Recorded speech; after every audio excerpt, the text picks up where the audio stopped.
95 number Golaghat বিধানসভা সমষ্টিৰ BJP মিত্ৰজোঁটৰ প্ৰাৰ্থী অজন্তা নেওগে ভোটদান কৰে পুৱাৰ ভাগত। 122 নম্বৰ গোলাঘাট ফেচুৱাল মুক্তাব প্ৰাথমিক বিদ্যালয়ৰ ভোট কেন্দ্ৰত ভোটদান কৰে বিজেপি প্ৰাৰ্থী অজন্তা নেওগে। গোলাঘাটৰ পৰা স্মৃতিৰেখা শইকীয়াৰ ৰিপৰ্ট, নিউজ এনি লাইভ। আপুনি ভোট দিলে বাইদেউ? এবাৰ খিলঞ্জীয়া চাহত ভোট দিলোঁ। খিলঞ্জীয়া চাহত হয়, আশা কৰিছোঁ যে ৰাইজে খিলঞ্জীয়া চাহত ভোট দিব।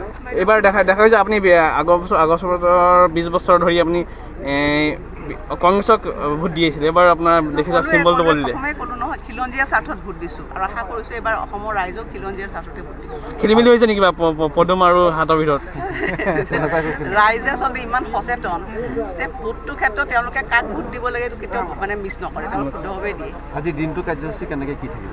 যিমান পাৰোঁ ভোট কেন্দ্ৰবিলাক আপুনি চেষ্টা কৰিব, যিমানখিনি পাৰোঁ আৰু, কাৰণ যথেষ্টখিনি ভোট কেন্দ্ৰ আছে। গোটেই দুইটা আমাৰ পদুমণি আৰু গমাৰি ডেভেলপমেণ্ট ব্লক টাউন, যিমানখিনি পাৰোঁ ভোটবিলাক কেন্দ্ৰবিলাক মই চাবলৈ চেষ্টা কৰিম। কিমান ভোটত এই জয়ী আপোনাৰ হ'ব পাৰে? সেইটোতো মানুহে সিদ্ধান্ত ল'ব।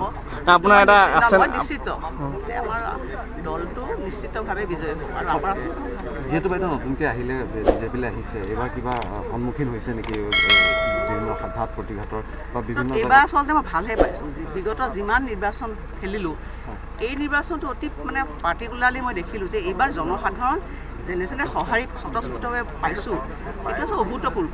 আপোনালোকে নিজেও দেখিছে, হাজাৰ হাজাৰ মানুহ ৰাজপথলৈ ওলাই আহিছে, আমাৰ সভাবিলাকত অংশগ্ৰহণ কৰিছে আৰু ৰাইজৰ যিটো অভূতপূৰ্ব সঁহাৰি, মই আচলতে অভিভূত হৈছোঁ। বিগত কোনো নিৰ্বাচনত ৰাইজৰ ইমান অভূতপূৰ্ব সঁহাৰি কিন্তু মই দেখা নাছিলোঁ। এইবাৰ যথেষ্ট লোকৰ সমাগম হৈছে পুৱাৰ পৰা। এতিয়া মই নিজেও ব্যক্তিগতভাৱে যিমান সভা পাতিছোঁ, মই যিমান আজিলৈকে নিৰ্বাচন খেলিলোঁ গোলাঘাট সমষ্টিত, এই নিৰ্বাচনত যিমান মানুহৰ সঁহাৰি পাইছোঁ আচলতে অভূতপূৰ্ব সঁহাৰি। নিশ্চিতভাৱে মই কৈছোঁ যে বিজেপি চৰকাৰ গঠন হ'ব আৰু গোলাঘাটতো গোটেইকেইটা সমষ্টি, 5টা সমষ্টি মিত্ৰজোঁটত হৈ যাব।